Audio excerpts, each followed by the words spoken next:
옛날에 어미 돼지 1마리와 새끼 돼지 3마리가 있었습니다. 세 형제는 같은 키입니다. 일주, 분홍, 똑같은 재미있는 꼬리로 여름 내내 돼지들은 푸른 잔디에서 놀고 햇볕을 쬐고 웅덩이에 몸을 담그었습니다. 그러나 가을이 왔습니다.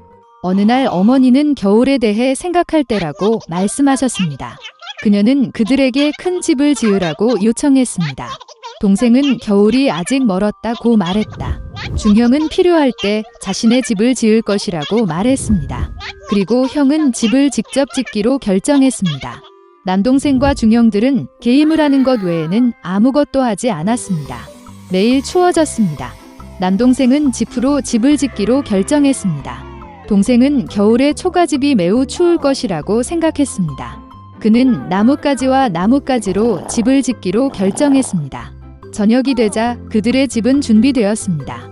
그들은 자신을 매우 자랑스러워했고 건물을 충분히 얻지 못했습니다. 이제 그들은 자유롭고 그들이 원하는 것은 무엇이든 할 수 있었습니다. 그들은 형에게 가서 그가 자신을 위해 어떤 집을 지었는지 보기로 결정했습니다. 형은 건물을 짓느라 바빴다. 그는 돌을 바르고 찰흙을 반죽하고 천천히 안정적이고 튼튼한 집을 지었습니다. 동생들은 직장에서 형을 찾았습니다. 그들은 그가 어떤 요새를 짓고 있는지에 매우 놀랐습니다. 형은 침착하게 계속 일했습니다. 남동생과 중형들은 그의 집을 농담하고 웃기 시작했습니다. 그들은 너무 즐거워서 삐걱거리는 소리가 단디 넘어 멀리 울려 퍼졌습니다.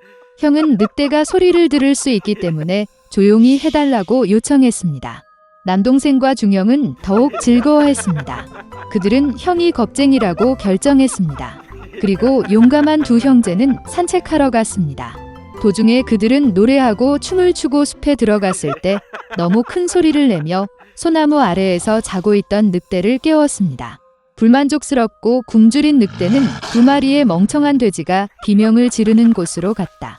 형제들은 즐겁게 걸으며 늑대를 얼마나 쉽게 다룰 수 있는지 이야기했습니다.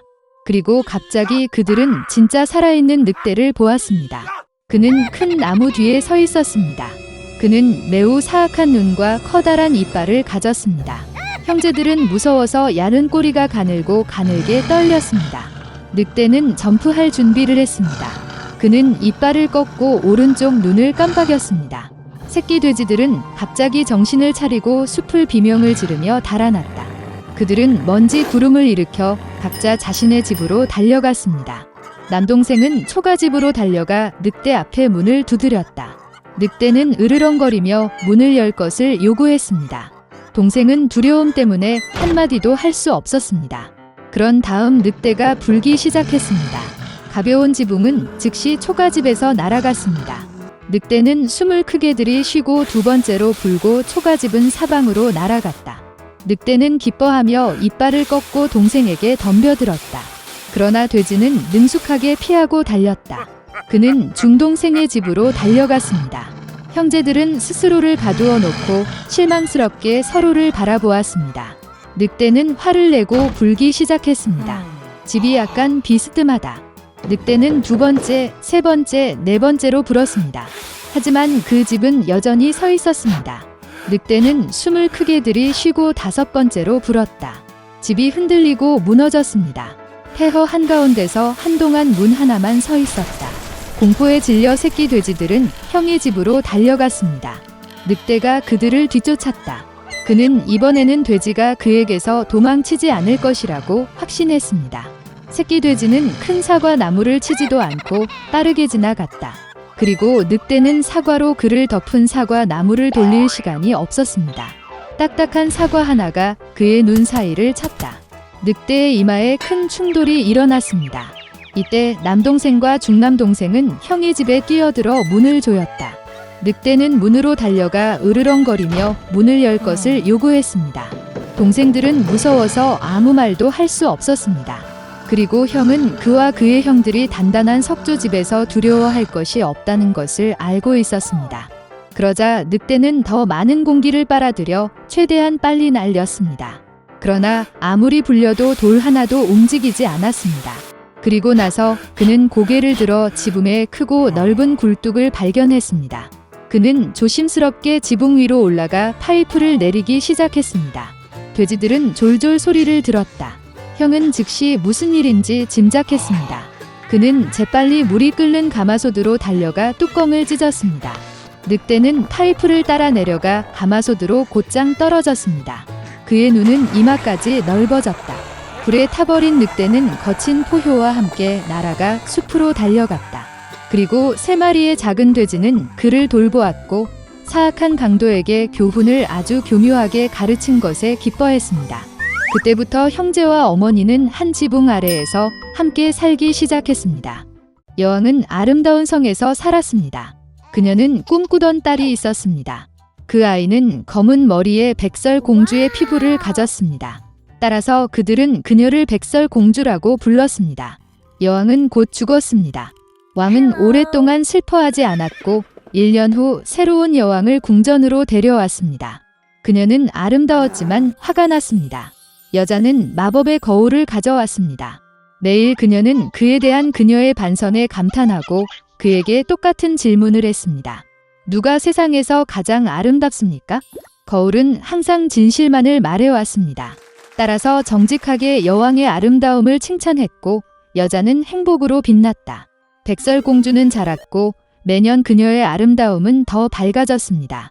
그리고 이제 다시 한번 거울에 말하면서 여왕은 이제 그녀가 세상에서 가장 아름답지 않지만 백설공주라는 응답을 들었습니다.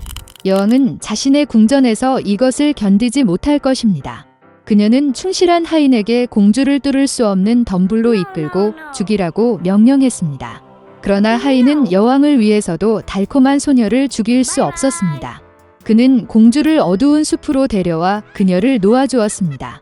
그리고 그는 자신이 성으로 돌아와 여왕에게 그녀의 명령을 따랐다고 말했습니다. 오랫동안 공주는 모든 종류의 숲 주민들의 도움을 받아 숲을 헤매었습니다.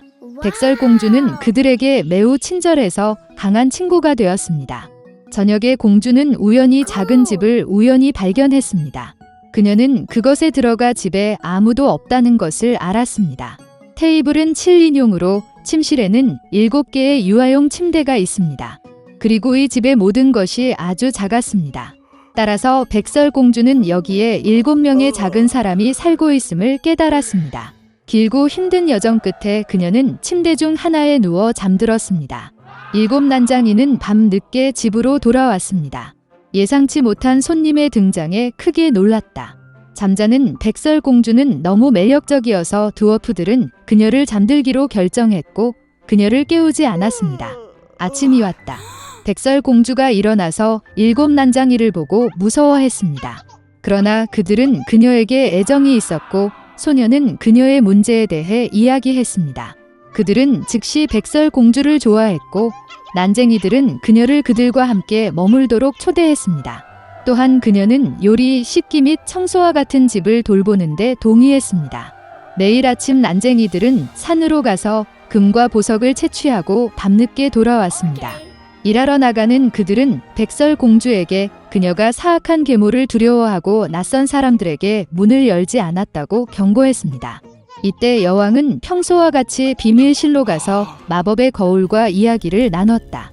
그런데 거울은 갑자기 그녀가 세상에서 가장 아름다운 것이 아니라 백설공주라고 말했습니다. 공주가 아직 살아있고 집에 있는 놈들과 함께 살고 있다는 것을. 여왕은 매우 화가 나서 백설공주를 직접 다루기로 결정했습니다. 그녀는 비밀실로 가서 독이 있는 사과를 요리했습니다. 겉은 매우 아름다웠지만 누군가 한 조각만 먹으면 죽을 것입니다. 사과가 준비되자 여왕은 늙은 상인이 되어 난장이의 집에 왔습니다. 달콤한 노파를 보며 백설공주는 그녀에게 미안함을 느꼈다. 그녀는 아무것도 의심하지 않고 집을 떠났습니다. 노파는 그 소녀를 잘 익은 사과로 대하고 이 사과를 먹으면 영원히 젊고 아름답다고 말했다.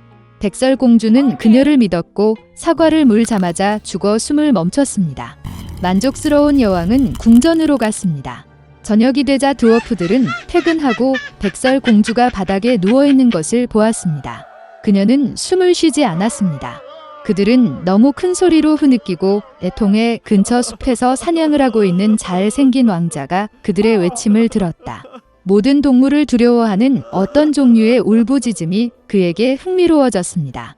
왕자가 난장이의 집을 발견했을 때 백설공주를 보았습니다. 그녀는 너무 아름다워서 어린 왕자가 즉시 그녀와 사랑에 빠졌습니다. 그는 백설공주를 치료할 수 있는 의사가 있기 때문에 드워프들에게 그녀를 데리고 성으로 데려가도록 설득했습니다. 드워프들은 그것을 허용했습니다. 그런 다음 왕자는 하인에게 공주를 어깨에 매라고 명령했습니다.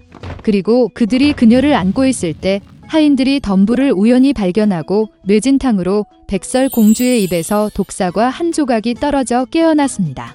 어린 왕자를 보고 그 소녀도 그와 사랑에 빠졌고 그와 결혼하기로 했습니다.